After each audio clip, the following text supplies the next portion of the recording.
Bom, então agora sim podemos chamar a nossa próxima atração de hoje, o nosso próximo painel, que é o painel Infraestrutura e Logística. E para isso eu convido ao palco o mediador Mário Povia, diretor-presidente do Instituto Brasileiro de Infraestrutura, IBI.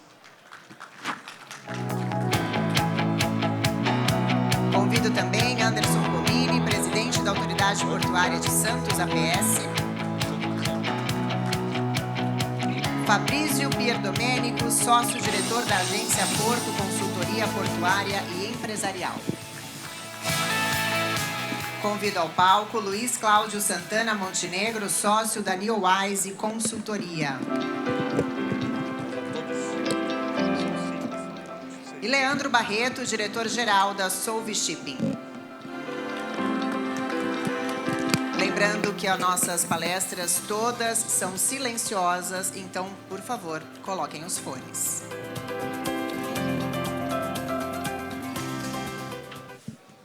De novo.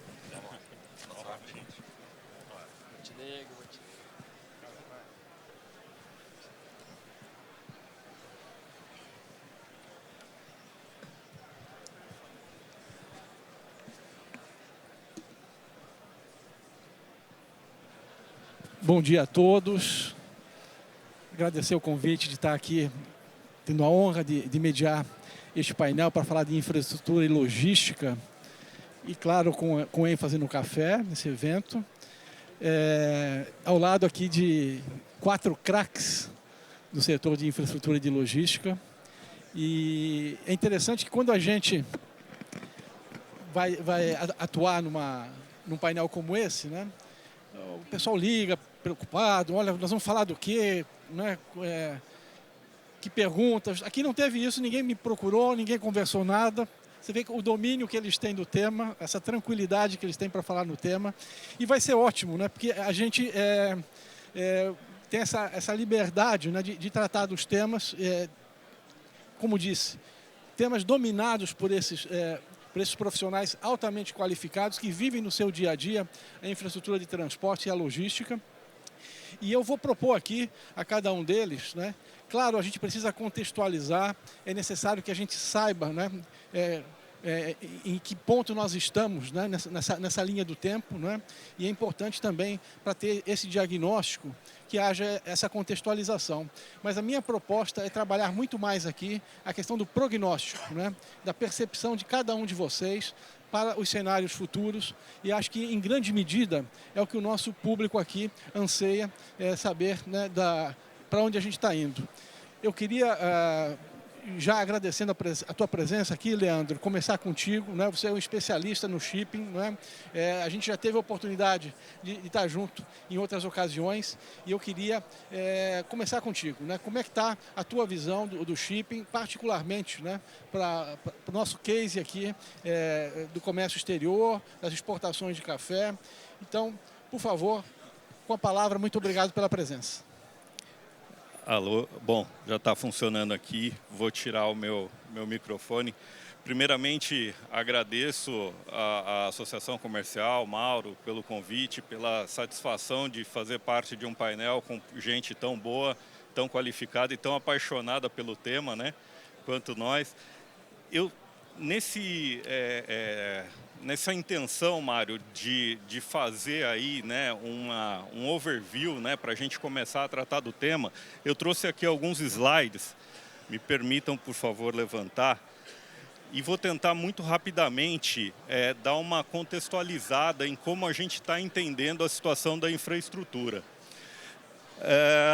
Nosso primeiro slide, ele mostra, né, a evolução do crescimento da demanda por infraestrutura portuária, né, no Brasil.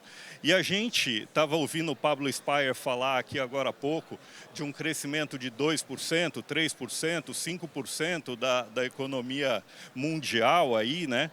O que a gente viu no nosso setor de 2024 para 2025 foi um crescimento de 20%. Né? 4 vezes mais do que, inclusive, a média do crescimento da movimentação portuária no mundo, que está em 4,7. Né? A gente cresceu 4 vezes o que o mundo cresceu.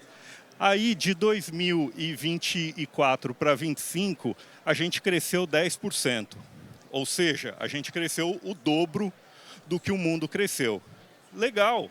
Mérito dos nossos importadores, exportadores, mérito do pessoal do café, sobretudo, né? Também de outras commodities, tudo. Isso deveria ser uma excelente notícia, né? Mas, a hora que a gente começa a olhar em números absolutos, de 2024 de 23 para 24, a demanda cresceu 2,3 milhões de teus. Isso é equivalente à capacidade da Santos Brasil. E a gente não viu uma Santos Brasil surgir no Brasil nesse período. O crescimento que a gente vê de 24 para 25 é equivalente à capacidade da BTP. E a gente não viu surgir uma BTP, né, de 24 para 25. Então, existe um claro descompasso aí entre o ritmo de crescimento da demanda acelerada pelo mérito dos nossos importadores e exportadores versus a oferta de capacidade, né? Os armadores, por sua vez, eles estão fazendo a parte deles, né? Fazendo upgrades de navios, né? Trazendo novos serviços, fazendo essa roda girar, acompanhar essa demanda. Então, o que a gente viu aí, né, nos últimos anos, que os armadores dedicam aí cerca de 500 mil teus de capacidade, dedicavam cerca de 500 mil teus de capacidade, né, para o nosso mercado, lá em 2022, e hoje a gente já está beirando aí uma capacidade dedicada de 800 mil teus. Ou seja, os armadores cresceram a oferta de navios porta-containers no Brasil em quase 40%, né, ou em cerca de 40%, que é muito em linha com o crescimento, até superou o crescimento da demanda, né? O que não está acompanhando são os portos. Então, o que a gente vê aqui, né, é um dado que a gente tem lá na Solve, que é o da utilização de berço dos terminais, né? A OCDE diz que quando um terminal está operando acima de 65% de utilização, ele não tem buffer, ele não tem margem para receber um navio atrasado, né? Ou para amortecer uma greve, um mau tempo ou coisa desse tipo. E os principais portos brasileiros, ou os principais terminais brasileiros, não é que eles estão acima de 65%. Eles estão operando a 70%, 80%, quase 90% da utilização de berço. E isso, então, demandaria que os navios que estão operando no Brasil tivessem rodando como um relógio suíço, né? Que não tivesse nenhum navio atrasado, que o mundo tivesse em paz e que todos os portos no mundo tivessem rodando sem problema algum, aí tudo bem, o navio ia chegar e ia conseguir operar, né? Mas não é isso o que acontece, né? Bom, o que a gente vê na prática é que quando a utilização está alta, a utilização de berço está alta, a utilização de pátio está alta também, daí cai a produtividade do terminal, cai o nível de serviço, aí aumenta cancelamento de escalas, cancelamento de viagens, blank sailings, rolagem de carga, demurrage detention, que é o produto final, né, disso que começa lá com a utilização do berço alta. Então, os berços, né, para operar com aquele nível de utilização, deveriam os navios estar on time, os navios deveriam estar pontuais. Mas por tudo isso que a gente está vendo acontecer no mundo, a gente vê aqui também, terminal por terminal, que a maior parte das escalas, cerca de 50% das escalas que aconteceram no Brasil em 2025 foram atrasadas. Então essa conta não fecha. O terminal precisando rodar on time, com os navios chegando atrasados por tudo que a gente está vendo. E aí é que a gente tem, né, vê no dia a dia essa insatisfação dos clientes. A boa notícia é que, né, a gente fez um levantamento, Mário, que todos os terminais do Brasil praticamente estão investindo. E a soma desses investimentos, né, desde lá de Fortaleza até aqui Rio Grande, a gente tem 10 bilhões, né, em expansão de capacidade acontecendo ao longo da costa brasileira. E isso é uma excelente notícia. Mas, e para terminar, né, colocando no gráfico, né, todo esse crescimento, né, da capacidade ali em azul, a gente vê que hoje todos os terminais brasileiros juntos têm algo como 20 milhões de TEUs de capacidade, né, e com todos esses investimentos anunciados, eles chegariam a 25 milhões de TEUs de capacidade, o que é legal. Mas a gente percebe, né, baseado lá naquela recomendação da OCDE, né, que os terminais, a capacidade ótima dos terminais é essa linha vermelhinha aí, essa linha laranjinha, né, que é 70% da capacidade total. Tá? Então, o que a gente vê é que a demanda nas colunas em verde, ela vem desde 2023 operando acima da capacidade operacional ótima dos terminais brasileiros, né? Ou seja, sem muita margem para navio atrasado, sem muita margem para greves, sem muita margem para mau tempo, né, fechamento de barra e tudo mais. E mesmo com todos esses 10 bilhões, se a demanda no Brasil continuar crescendo 5% ao ano, esse número é importante, 5% ao ano foi o que cresceu nos últimos 20 anos. Não é o que a gente viu 24, 25, né, Fabrício? E nem 23, 24. Né? A média nos últimos anos foi 5%. Se o mercado continuar crescendo 5% ao ano, a gente, mesmo lá em 2030, a oferta vai estar operando acima da capacidade operacional ótima dos terminais e, portanto, a gente vai continuar tendo esses problemas de atrasos, cancelamentos de escala, cancelamentos de viagem e por aí vai. Bom, depois dessa contextualizada, espero ter sido sucinto, eu passo aqui para os meus colegas para a gente continuar aí. Excelente, Leandro. Me diz uma coisa, nessa conta dos 10 bilhões, está o Tecon Santos 10? Excelente, doutor Mário. Eu sabia que essa pergunta viria. Não. Perfeito, perfeito. Não está o Tecon Santos 10. Ok. Eu queria agora falar com o Anderson Pomini. Pomini, você está à frente desse fenômeno que é o Porto de Santos, que atende simplesmente o maior mercado produtor brasileiro e o maior mercado consumidor brasileiro, que é São Paulo, né? Mas uma Interlândia enorme aí que chega aí talvez a 17, 18 estados, né? Nós temos, eu até anotei aqui para não esquecer, nós temos terceira descida, obras na perimetral na margem esquerda, dragagem para menos 16, menos 17, aeroporto no Guarujá, revitalização do centro histórico, transferência terminal de passageiros, túnel Santos Guarujá, Tecon Santos 10, investimentos na FIPS, viaduto Alemoa, também o terminal de granéis líquidos na Alemoa e um tupi de celulose aí relevante, tudo isso no cluster, não é? Imagino que a sua vida deve estar bem tranquila, com tanta notícia boa. E a pergunta é como fazer esse malabarismo, né? essa engrenagem. Nós vamos ter uma outra Baixada Santista, evidentemente, no horizonte aí de 5 a 10 anos, vamos repaginar tudo isso. Mas esse pneu tem que trocar com o carro andando, né? E os números de Santos são impressionantes. A palavra é sua, um prazer estar com você aqui, obrigado.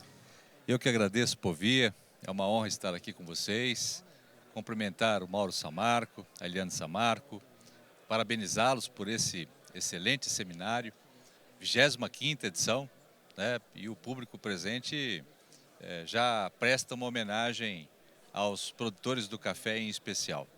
É uma honra estar aqui com colegas craques do setor, né, a quem eu os cumprimento, em seu nome, Povia, e dizer da alegria de participar desse momento histórico da infraestrutura nacional. Eu assisti atentamente, Leandro, a sua apresentação, e eu trouxe um slide, se o pessoal puder, inclusive, disponibilizar, apenas um slide, para ilustrar todos esses itens que foram bem mencionados por você, Povia, e acrescentando, em especial, a terceira pista, né, o aeroporto que conecta também a infraestrutura portuária, mas são obras centenárias que elas estão no segundo slide, e eu vou começar pela mais antiga, que já completou 100 anos, que é uma ligação seca que conecta as margens do Porto de Santos, entre Santos e Guarujá. O primeiro projeto, que foi apresentado inclusive como capa da tribuna, que já completou 132 anos, foi anunciado há exatamente 100 anos atrás. E o Lustosa estava lá. Na época ele tinha uns 26, 27 anos, e já debatia o tema que era uma oportunidade de ligação seca entre as margens do Porto de Santos.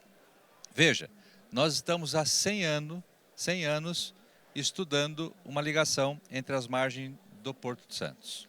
Nós estamos há 13 anos vindo para o mais jovem projeto, discutindo a modelagem jurídica para a implementação desse mega terminal que é o TECOM 10, que, para que vocês tenham ideia da importância desse terminal para a logística nacional, para a fluidez dos produtos, dentre eles o café, o Porto de Santos está hoje, ocupa a 37ª posição do mundo em capacidade de movimentação de contêineres.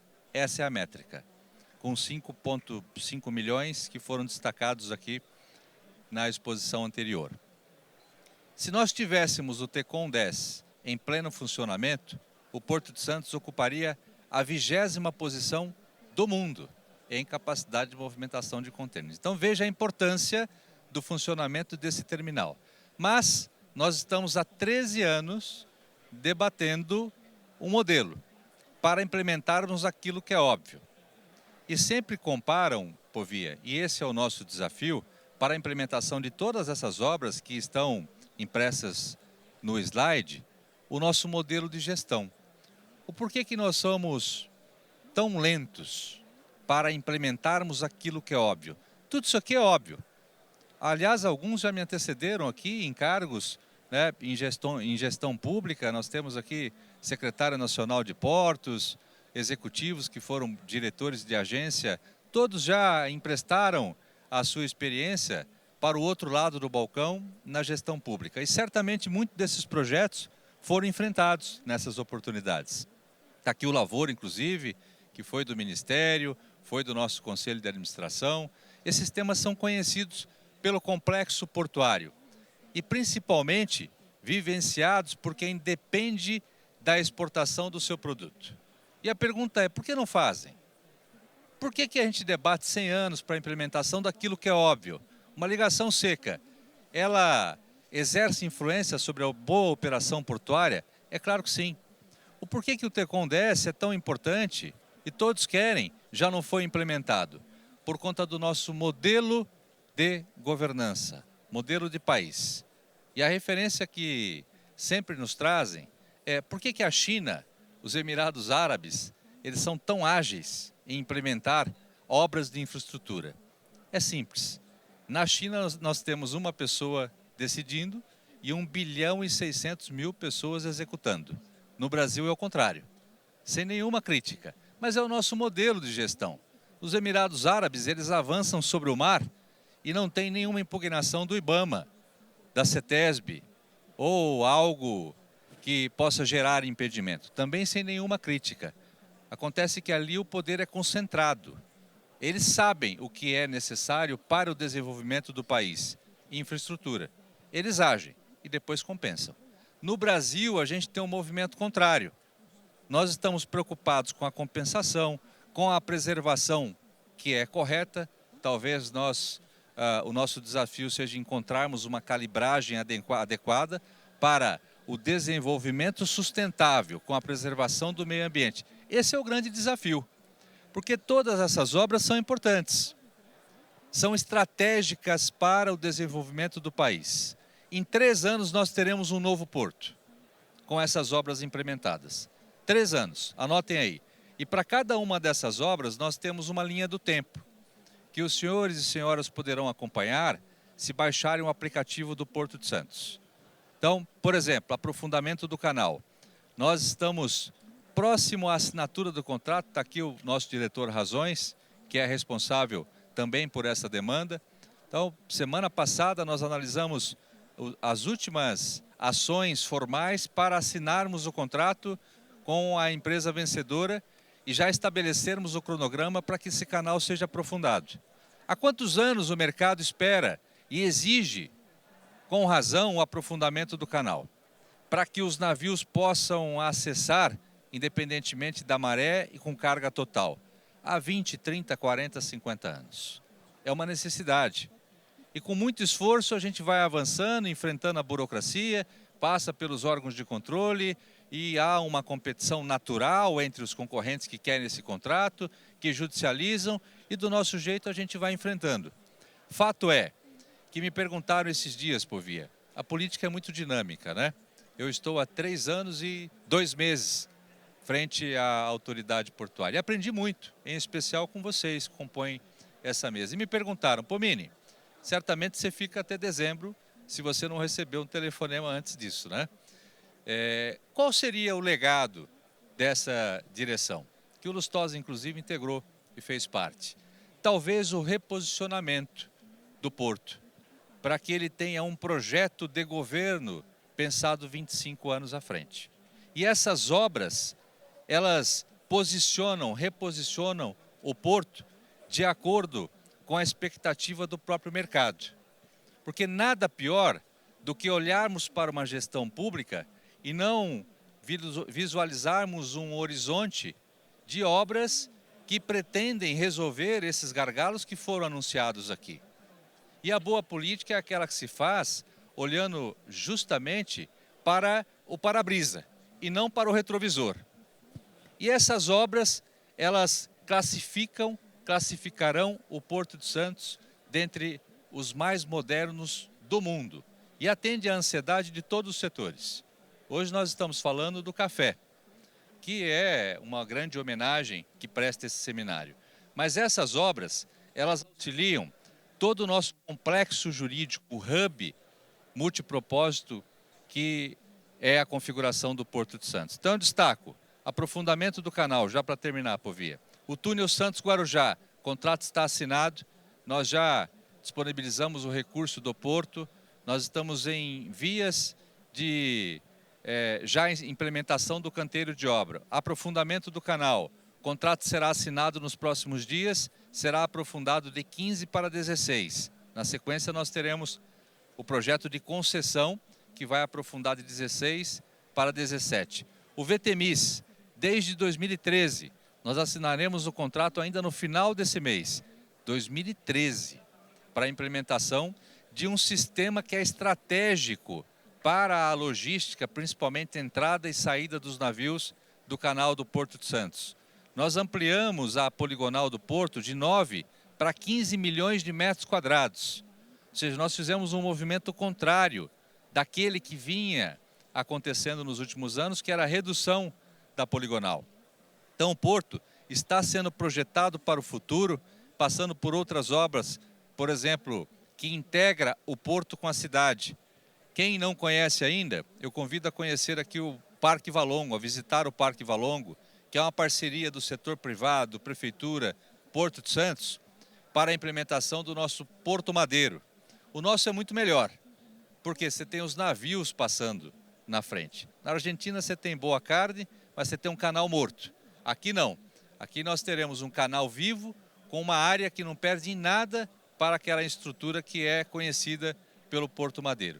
E essas obras todas que classificarão o Porto de Santos, né, em uma outra configuração para que ele se apresente competitivo em relação a outros portos do mundo. Claro que eu não vou tomar mais tempo, é uma alegria estar aqui com vocês, me coloco à disposição para debater cada uma dessas obras e outras que foram mencionadas pelo Povia. O Porto tem pressa, a carga tem pressa e principalmente os produtores têm pressa e exigem, com razão, uma ação conjunta de todo o complexo portuário e principalmente previsibilidade de crescimento. É o que nós estamos apresentando aqui. Excelente, Pomini, muito bom. Obrigado.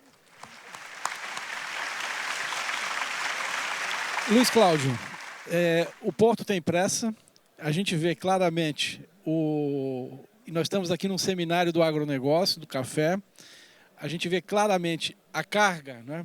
A mineração, o agronegócio, a indústria, apertando o Porto. A gente vê do outro lado os armadores, e Leandro mostrou aqui claramente como os navios já chegaram, e chegaram rápido, não é? Apertando o Porto. E o Pomini, com aperto na demanda da navegação, com a demanda da carga, ele diz, o Porto tem pressa. Você já teve, vamos dizer, o privilégio, né, de atuar dos dois lados do balcão, o Pomini até citou isso. Você talvez tenha sido responsável pela primeira implantação do VTMS e Pomini colocou isso, e nós só temos, criou hoje em funcionamento em Vitória isso, né? E nós precisamos andar rápido. E como é que você enxerga todo esse contexto? Obrigado por estar aqui conosco, um prazer. Obrigado, Mário. Obrigado pela pergunta. Eu acho que... Deixa eu tirar aqui. Eu acho que, primeiro, agradecendo o convite, Mauro Samarco, assim, para mim estar aqui discutindo o tema que é tão importante, e acho que nós não precisamos combinar, porque está todo mundo extremamente antenado e afinado com o que é necessário fazer. Assim, essas coisas que a gente vai colaborando para que sejam construídas, certamente todos que estão aqui, de alguma forma, estavam envolvidos em algum momento, né? Assim, quando a gente implantou o VTMS, o Fabrício era a grande bússola ali que apontava para a gente o norte e a gente executava.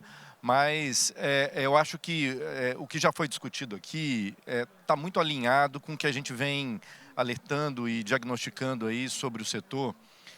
E eu fiz questão de colocar uma palavrinha a mais no nosso painel aqui, na apresentação, que eu pedi para colocar isso, que é a competitividade.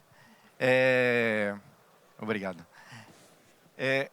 Porque é o seguinte... A infraestrutura é a base que a gente tem para trabalhar, são os equipamentos que a gente tem disponíveis. A logística é como a gente usa isso de forma eficiente, como é que a gente usa isso da melhor forma possível, né? O Leandro falou ali, assim, quando você chega a 65%, 70% de ocupação de um berço, você já está operando de uma forma complicada, porque as coisas acontecem, assim, tem dia que chove, tem dia que para o canal, tem dia que tem uma greve, então você não pode contar com 100% da disponibilidade da infraestrutura. E a logística é como é que você usa isso da melhor forma. Mas tudo isso é feito, e nós estamos aqui no local certo para discutir isso, é feito para que a gente tenha competitividade. Isso é feito para que a gente faça mais comércio, para que a gente possa participar mais do comércio. Esse é o fim de tudo que nós estamos fazendo. E isso tem que ser observado. Assim, a gente quer gerar riqueza, e a riqueza é gerada na competitividade. Nós ouvimos aqui na palestra que o PIB cresce, né, na palestra do Pablo, que o PIB cresce quando a gente é mais competitivo. Então, eu queria falar um pouquinho sobre isso. Eu vou avançar aqui, e assim, eu tatuei no meu braço a palavra princípio, assim, porque eu acho que tudo que a gente vai discutir, a gente tem que entender bem o que a gente está falando, assim, a gente tem que entender os fundamentos que a gente está falando. Então, assim, eu costumo dizer, Mário, assim, se eu perguntasse para todos aqui que usam as vias, as rodovias todos os dias, quantos veículos cabem na rodovia, vocês diriam o seguinte: olha, quantos veículos eu consegui colocar lá? Isso é o máximo que cabe ali. Só que, se eu encher uma rodovia de veículos, vai ter congestionamento, vai ter pressão sobre o pavimento, vai ter acidente, eu vou impedir o trânsito de uma ambulância, de uma criança que vai para a escola. Então, assim, eu não quero aquela rodovia lotada de veículos. Eu quero ela operando com um certo nível de serviço que eu possa fazer uma ultrapassagem, que eu não fique preso num congestionamento, etc. Mas no porto é um pouquinho diferente, porque o porto, que é um terminal, é onde o transporte começa e ele termina. E aí o que acontece quando você não tem capacidade é que você forma fila. E a fila tem um custo altíssimo. E eu fiz esse desenho aqui para exemplificar por que todo mundo tem pressa, né? Por que o tempo é caro. Porque quando você faz um transporte, você tem custos que são variáveis, que só acontecem quando você faz o transporte. O consumo de combustível, por exemplo, o consumo de um pneu, uma manutenção de um navio. Isso só acontece se você executar o transporte. Mas tem custos que são fixos e que independem de você fazer transporte ou não. É o que você paga de imposto, é o que você paga de seguro, é o custo do capital, é a depreciação dos equipamentos. Isso acontece fazendo transporte ou não. Então, esse custo está relacionado ao tempo. Se eu estou parado, esses custos virão e eu vou ter que pagar por eles sem ter feito nada, sem ter feito o transporte. E a fila está aí. Esse é o custo da fila. Eu trouxe os números aqui só para a gente olhar o que é isso, quanto custa isso, por exemplo, para o café, quanto custa isso para a sociedade. Isso aqui é um gráfico que mostra como é que as filas no Porto de Santos para navios de contêineres foram aumentando ao longo do tempo. Então, nós falamos aqui que estamos discutindo sobre ampliação de capacidade e, enquanto a gente faz uma série de discussões, essa fila vai aumentando. E o custo disso, nós estimamos isso recentemente, nós chegamos a uma conta em 2025, se não me engano, é esse número, de uma demurge de... Não, 2024. Uma demurge de quase 800 milhões de reais. É lógico, o navio de contêiner não paga demurge necessariamente. O Leandro falou muito bem aqui, se começar a demorar muito, ele pula o porto. Ele não fica ali parado esperando, senão ele atrasa todo o ciclo de transporte que ele vai fazer.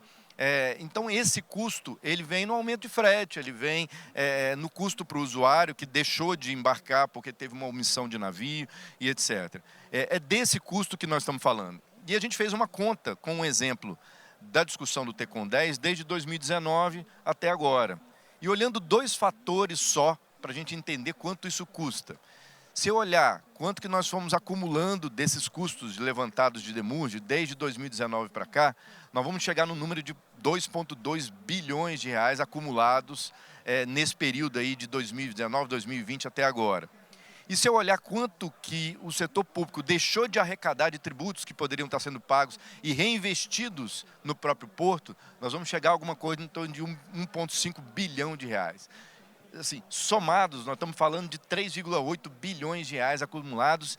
Esse valor é perecível, você não recupera ele mais. Você gastou e você poderia ter utilizado esse valor para reinvestir na infraestrutura. Mas você gastou por ineficiência, por falta de produtividade. A conta aqui, por exemplo, para o café em um ano, eu estava conversando com o Heron falou, olha, foram 31,5 milhões de sacas de café exportadas por Santos em 2024, ou 2025. Isso dá quase 2 milhões de toneladas. Se você pegar ali o custo por tonelada, 56, nós estamos falando em 100 milhões de reais que o café deixou, não deixou com os produtores, deixou com a nossa falta de capacidade. Esse é o custo do tempo, né? Aqui. E só um último comentário, e depois, ao longo do debate, eu vou trazer algumas ideias de como é que a gente pode sair disso, né? O Pomini falou muito bem, assim, nós temos um modelo que é complicado, que é difícil, ele é burocrático, ele é pesado, ele é demorado para tomar decisão. Eu até brinco, Fabrício, assim, eu sou engenheiro, e o engenheiro quer fazer as coisas perfeitas, porque senão o prédio cai, senão a ponte cai, o túnel quebra. O médico quer fazer, porque senão, se ele errar ali, o paciente morre, né? Mas o gestor, o administrador, ele pode errar. E ele erra, vai e volta, refaz. É o PDCA da administração, né? O que custa mais caro é não tomar a decisão. Esse é o mais caro, é não fazer. É passar anos discutindo e não fazer, porque a infraestrutura não espera, né? Eu queria só trazer um pequeno ponto, porque acho que vale para a gente debater, é o seguinte: um porto congestionado, o que resolve o problema dele, foi muito bem falado, acho que por todos nós aqui, é a capacidade. Assim, é aumentar a capacidade. Essa é a prioridade. Se eu aumento a capacidade, eu acabo com a fila. A concorrência, por exemplo, ela é boa, funciona, Mas eu posso, se eu tenho escassez, colocar mais um operador, mais 2 operadores, eu estou redistribuindo a escassez. Não vai resolver o problema da fila. Se eu regulo o preço, por exemplo, e eu digo que o terminal é de graça, isso não resolve o problema da fila. A fila continua lá. Assim, não é isso que resolve o problema da fila. O que resolve o problema da fila e que diminui o custo para todo mundo é capacidade. Então essa deveria ser a nossa palavra prioritária. Em todos os debates que nós temos, assim, como é que eu amplio capacidade? O que está na frente atrapalhando a gente investir na capacidade? Essa é a prioridade. É por ali que a gente resolve. É isso que faz a conta gerar competitividade e aumentar a nossa participação, por exemplo, no comércio internacional. Excelente, Luiz Cláudio Montenegro, muito bem colocado. E essa é uma conta que, eu diria que essa é uma questão que desafia a própria lógica da matemática, né? A ineficiência é uma conta onde todo mundo perde, né? A gente não consegue ver quem é que se beneficia da ineficiência, né? E acho que isso deveria fazer parte dos nossos debates, né? Quer dizer, é o trade-off de você não fazer, né? A gente não faz porque não tem recurso, ou porque não tem o capital para investir e acaba arcando com o prejuízo de não ter a capacidade e esse prejuízo é maior do que o investimento de fazer. Mas eu queria passar para Fabrício Pierdomenico para fechar essa primeira rodada de exposição, mas não sem antes cumprimentar Mauro Samarco, agradecer, Mauro, pela oportunidade da gente estar aqui. O Mauro também é presidente do nosso Conselho de Administração lá no Instituto Brasileiro de Infraestrutura.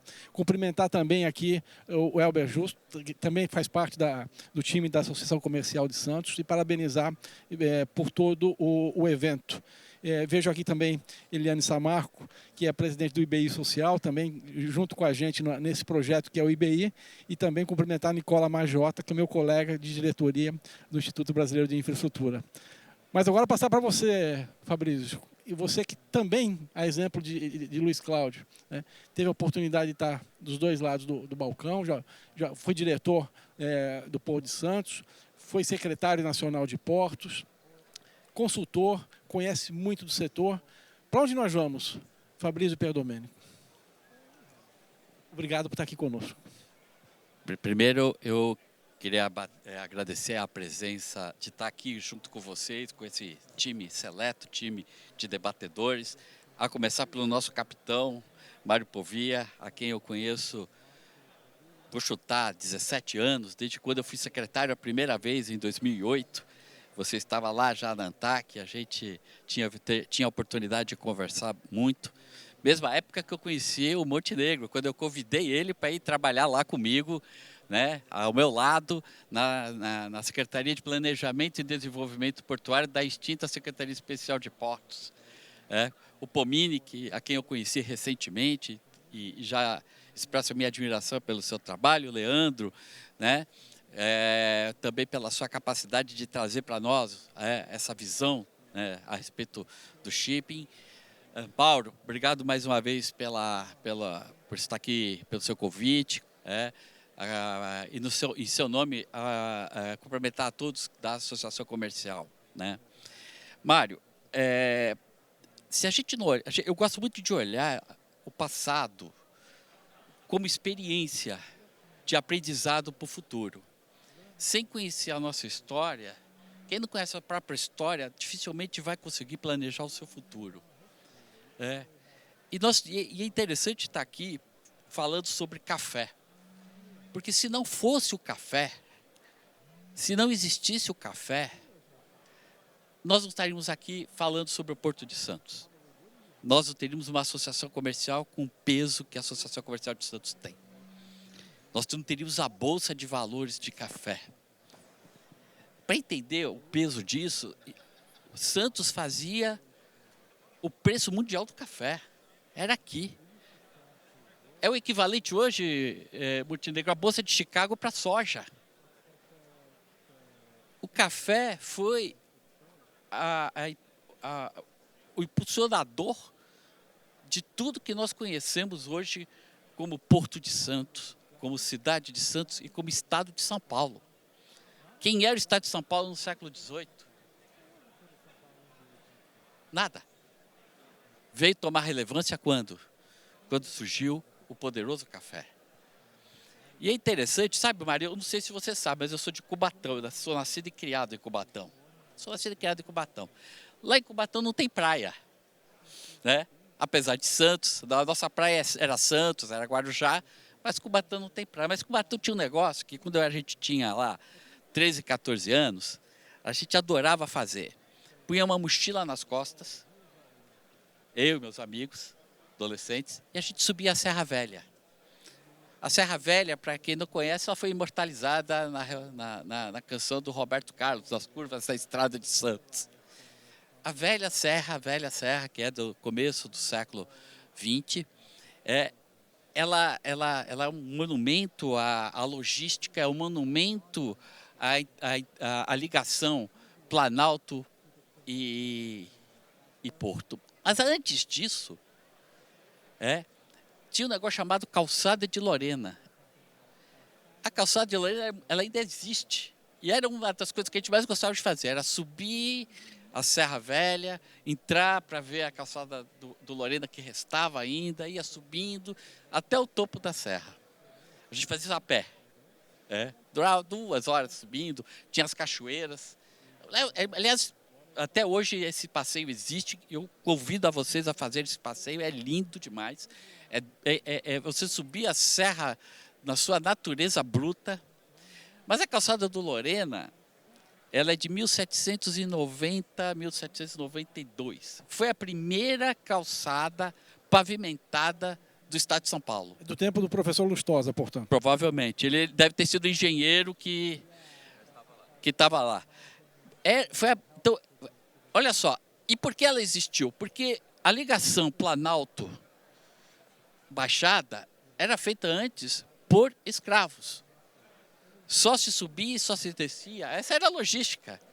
Por escravos. Havia uma demanda do mercado. Isso precisa mudar. Aí veio a Calçada do Lorena, que tinha mão dupla para que pudesse subir e descer. Aí sim já as mulas que podiam trazer, subir e descer. Aí surge o café.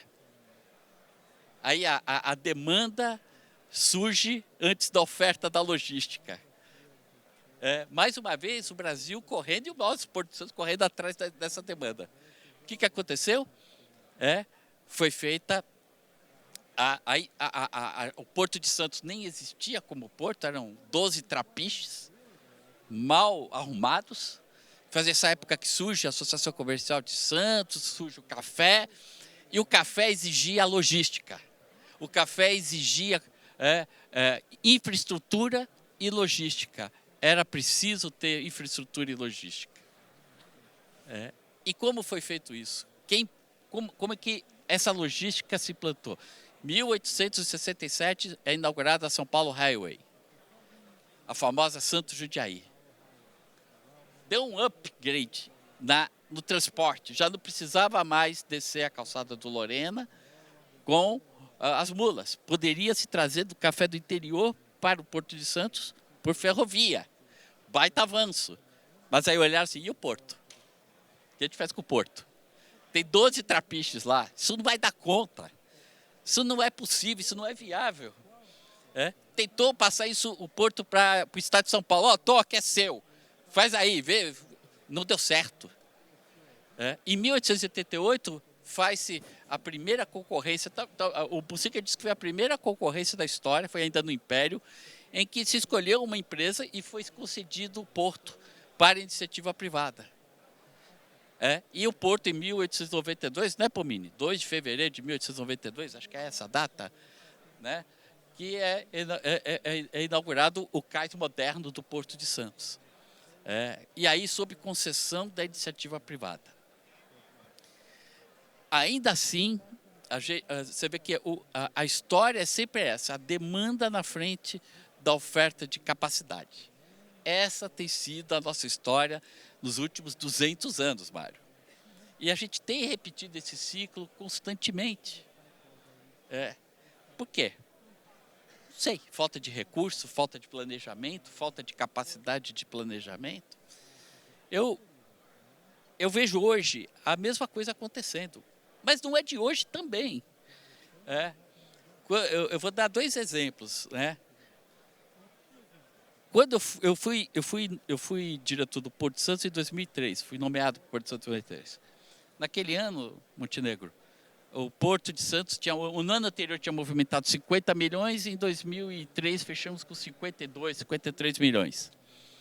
O que se tinha lá de estrada? De ligação rodoviária. As 2 Anchieta e as 3 Imigrantes. Hoje o Porto está fazendo 200 milhões de toneladas. Qual é a ligação rodoviária que existe hoje? 2 Anchieta, 3 Imigrantes. A mesma que quando eu assumi há 23 anos atrás, com o Porto fazendo 50 milhões de toneladas, é a mesma quando faz agora o Porto 200 milhões de toneladas. Estamos atrasados mais uma vez.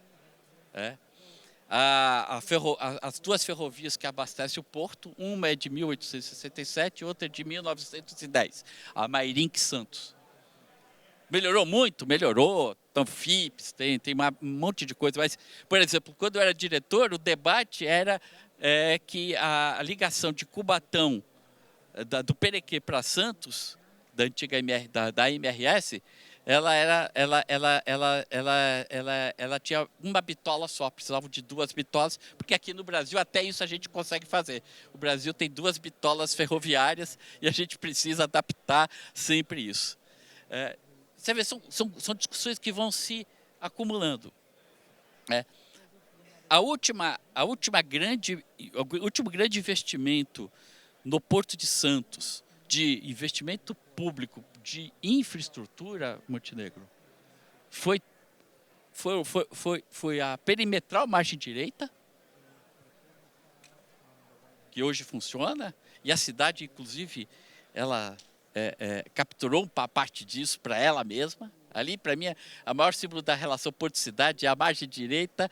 Na margem direita é a perimetral, que foi feito com dinheiro público, que o governo federal investiu, projeto da Codesp, mas que a cidade usa. E a dragagem de aprofundamento para 15 metros, que foi de 2010 para 2011. Você estava lá comigo naquela época, a gente tinha lá o Programa Nacional de Dragagem e a gente conseguiu dragar mais de 15 portos do país inteiro, dragagem de aprofundamento, quase R$1 bilhão investido. Nunca mais se teve um programa como esse, nunca mais. Então, Mário, nessa primeira abordagem eu quero dizer o seguinte,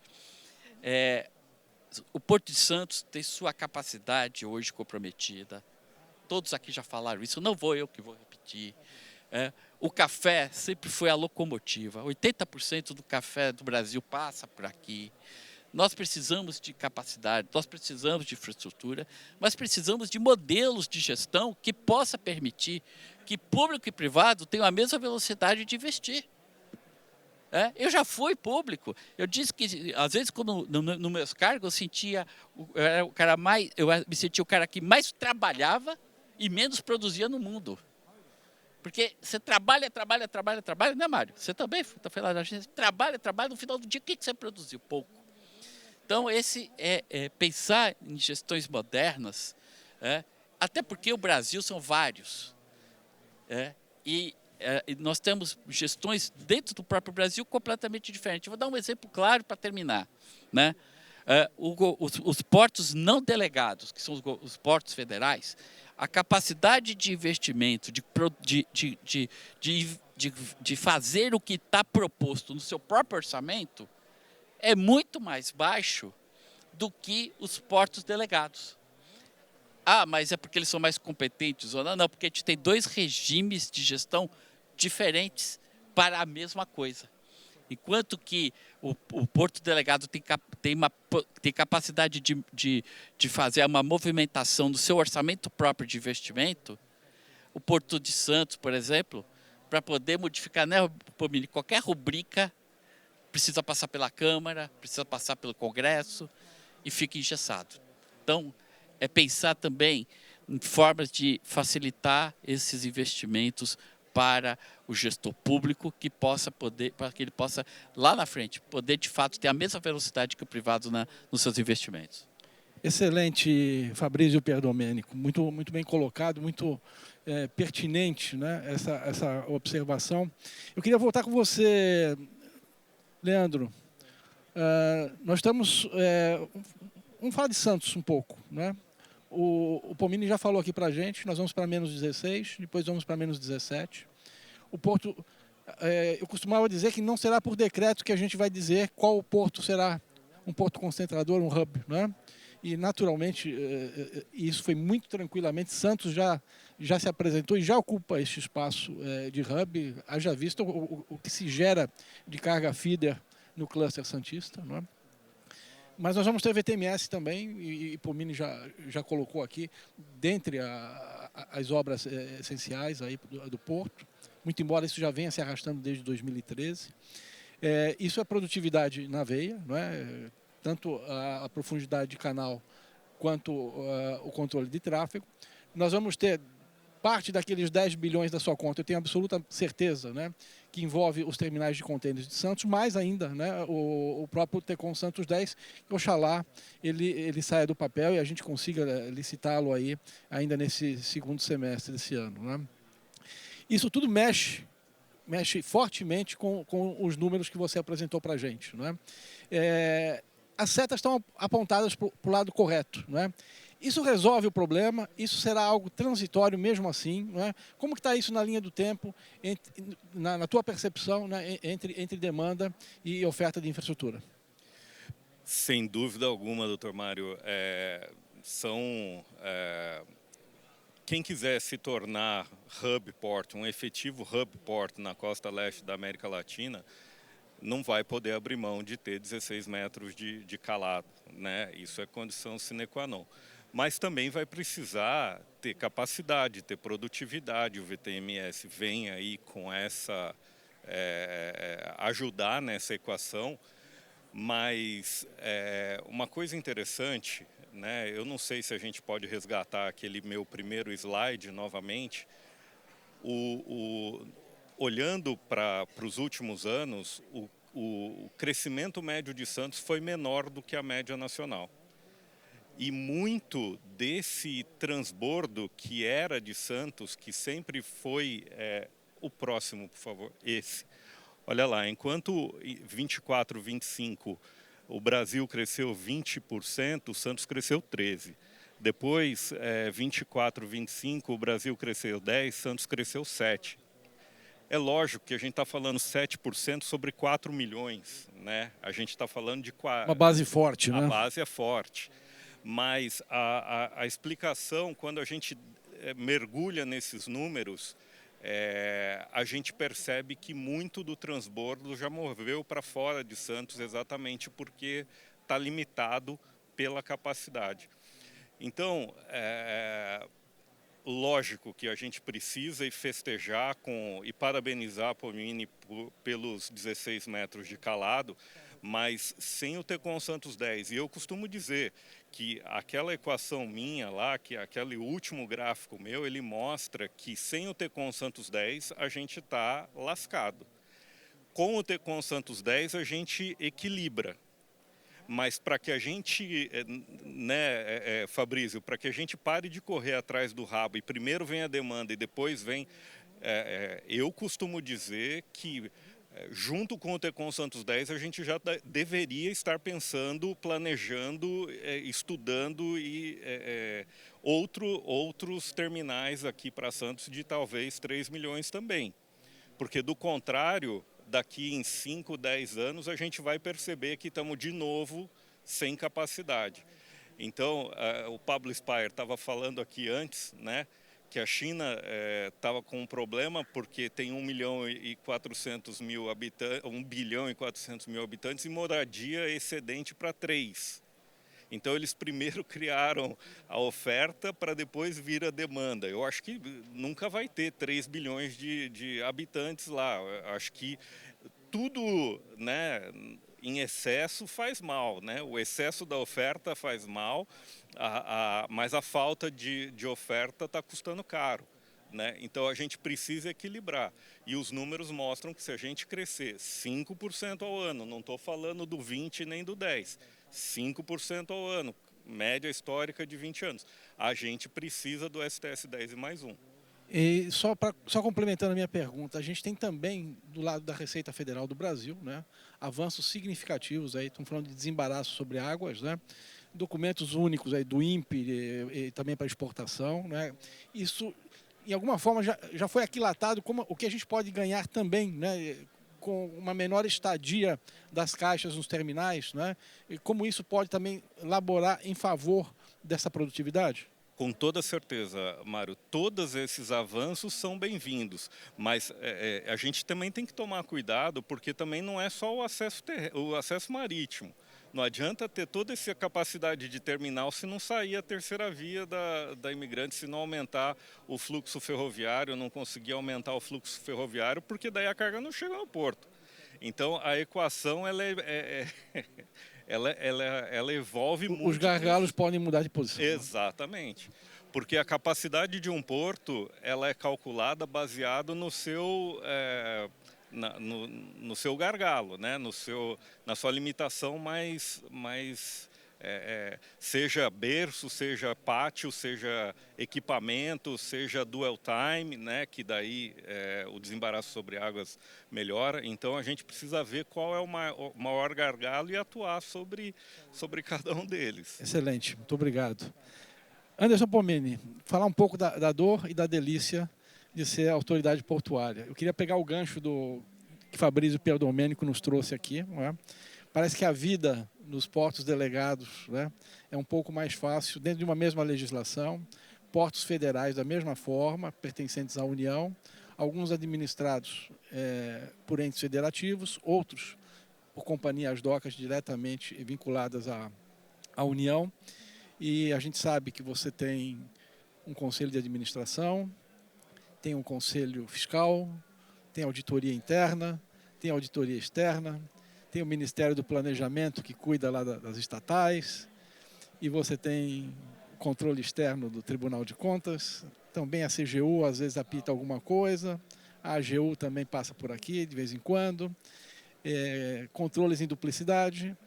A gente tem um PL 733 sendo discutido e eu vejo uma tímida movimentação das autoridades portuárias em propor, e aqui estou lhe provocando mesmo, né, em propor algo alternativo em termos de gestão e de autonomia para as autoridades portuárias. Como vê isso? É um grande desafio, né? Talvez esses desafios que tragam o incentivo para os gestores públicos. Como deixarmos um bom legado, principalmente visando a eficiência. Eu tenho falado muito, tenho estudado muito sobre a gestão pública 4.0, porque é o nosso modelo e a regra não autoriza que se mude. Um porto tão estratégico para o Brasil como o Porto de Santos jamais poderá ser gerido por um fundo, por exemplo, porque nós estamos a lidar com interesses nacionais, interesse da alimentação mundial, da segurança para o acesso ao hemisfério sul. Então, esse porto é estratégico. Talvez outros portos, né, poderão ser privatizados, alguns serviços da operação portuária também, como a concessão do próprio canal e outras atividades. E o que nos impõe justamente esse desafio. Como atribuirmos eficiência que é conhecida pelo setor privado nas gestões públicas. E é exatamente nessa quadra histórica que nós nos encontramos. Mas antes disso, eu quero consignar que eu sou um otimista pela própria natureza. Nós estamos muito bem. Esses números que refletem o crescimento merecem uma festa. Mas, obviamente, e daí a magia desse tipo de encontro público e privado. É função do privado cobrar o poder público e alertar das dificuldades que estão por vir se não forem adotadas as medidas adequadas. Então, a função do setor privado é justamente essa. Ó, poder público, você precisa agir, precisa mais estrada, mais linha férrea, precisa aprofundar o canal, precisa do Tecon 10, né? Mas os números são absolutamente importantes, refletem um crescimento. E quando outros portos, representados por outros arcos, eles apresentam um crescimento maior que o Porto de Santos, também é motivo de sucesso para nós brasileiros. Por quê? Nós concentramos no Porto de Santos todas as cargas nos últimos séculos, por várias razões. Talvez a principal dela, a localização geográfica do Porto de Santos. A carga, quando chega da China, ela está a 70 quilômetros do principal centro consumidor. E, obviamente, aquele que importa e exporta, ele leva em consideração a proximidade da entrega, do destino final dessa carga. Por isso que muitos navios preferem esperar aqui na fila. Isso não quer dizer que o porto, a gestão pública, não tenha, dentre as suas prioridades, a necessidade de construir mais berços, de expandir a sua complexidade portuária. Mas as razões são positivas. Eu tomei o cuidado aqui de consultar agora o ChatGPT, né, e fiz a pergunta. Outros portos do mundo, principais portos do mundo, que se apresentam com filas. E vejam, Porto de Xangai, que é um dos maiores do mundo, enfrentam as mesmas dificuldades que os portos brasileiros, em especial o Porto de Santos, por outras razões.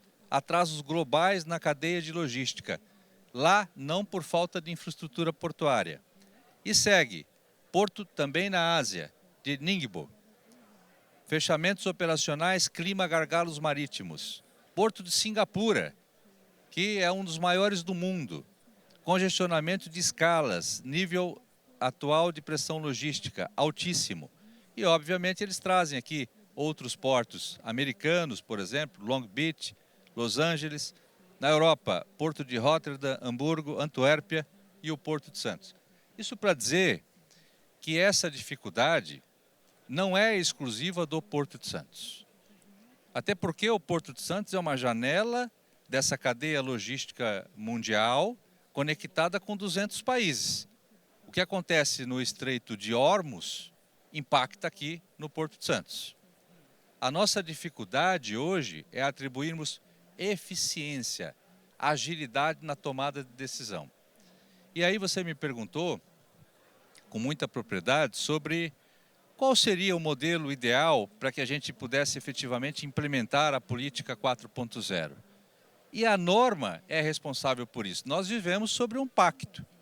Essa lei que deverá ser observada por todos nós. Esse é o nosso modelo de gestão. Todos estamos sujeitos às normas, né? Normas de trânsito, de convívio, normas civis. No caso da infraestrutura brasileira, a chamada Lei dos Portos para o Complexo Portuário. E conversando com o nosso relator, ele me fez uma pergunta. Pomini, você como representante do Porto de Santos, que é a nossa principal janela de conexão com o mundo, se você tivesse que dar uma sugestão, e eu participei de várias reuniões, inclusive com o relator e o presidente da comissão, para apresentarmos as nossas sugestões, e entreguei, por escrito inclusive, as nossas principais visões para uma gestão pública 4.0. É muito simples. Nós vivemos uma assembleia permanente. Muita gente na mesa para decidir o que é óbvio. É uma crítica ao nosso modelo. Você disse muito bem, Povia. O TECOM 10 é óbvio, nós já sabemos que ele precisa ser implementado. Mas a cada mesa que esse processo é encaminhado, cada um tem a sua opinião. E muitas vezes essas opiniões, elas recebem a pressão da força do próprio mercado. É o lobby. Nos Estados Unidos é absolutamente legalizado. Aqui ele acontece mais forte que lá, só não é legalizado. E sem nenhuma crítica, porque eu também sou do setor privado. Eu estou emprestado para o público. É natural que tenha a pressão dos interesses do mercado. Acontece que esse interesse de mercado, ele muitas vezes inviabiliza algo que já está maturado. É o nosso modelo. Então, o que a gente precisaria? De um novo marco para a infraestrutura nacional. Um marco que devolva a competência às autoridades portuárias. É o porto quem tem que decidir o que vai acontecer no cais. Hoje ele é o último a se manifestar. Nós ficamos, Nery, 1 ano e meio, quase 2 anos, debatendo com todos os órgãos que já foram referidos a utilização do cais que está vazio do Sabuó, enquanto a gente discute a implementação do TECOM 10. Porque, a depender do ponto de vista desses órgãos que eu mencionei, Poderia prejudicar a concorrência de uma outra operação que é transitória no local, ou poderia prejudicar a utilização de um berço. E o Porto, que fez um edital, publicou, selecionou a empresa, ele ficou 1 ano e meio, quase 2 anos, sem poder operar o cais vazio. E o Porto de Santos perdendo carga de transformadores para outros portos do Brasil. E algumas cargas, inclusive utilizando praças da cidade. E o cais vazio. Porque tem muita gente nessa mesa para decidir, com todo o respeito. E a gestão pública é preciso que tenha uma fiscalização. Nós estamos a tratar dos bens públicos. E estudando a origem dessa nossa complexidade, o porquê que nós criamos tantos órgãos? Porque nós não confiamos em nós mesmos. Porque se eu preciso de 7, 8, 10 órgãos para controlar a gestão da diretoria de um porto, é porque, obviamente, nós abusamos no passado também. Desviando recursos, corrupção, todos os atos que já são conhecidos. Chegou o momento de revisitarmos esse complexo, essa assembleia extraordinária que nós criamos, que gera ineficiência, letargia, traz essas preocupações todas bem colocadas aqui, e apresentarmos um novo marco regulatório para o setor portuário. Nós temos pressa. Agora, a gente não vai conseguir impor eficiência com 15 pessoas decidindo aquilo que é óbvio. E o Porto sendo o último a se manifestar sobre aquilo que é importante. Então, essa é a nossa sugestão, um novo marco regulatório. Problema, nós sabemos como funciona o nosso modelo. Para finalizar, Povia, esse projeto de lei, ele recebe centenas de visitas todos os dias. E, obviamente, o relator, principalmente em ano de eleição, ele é capturado pelos interesses legítimos do nosso modelo de democracia. Então, os portos, as autoridades portuárias, obviamente, até porque não oferecem votos nesse período, esses posicionamentos serão os últimos a serem levados em consideração. Eu sou contra a aprovação desse projeto neste ano de eleição, justamente por essas influências, porque ele perde o seu sentido. O debate real que gerou a complexidade e a nossa ineficiência, ele vai se perder pela força do próprio mercado, porque o mercado vai inserir a vírgula, salvo quando é natural que o nosso processo legislativo receba as pressões do poder econômico. Excelente, Pomini, muito bem colocado. E uma reflexão para se fazer, se realmente, né, é o caso do PL 733.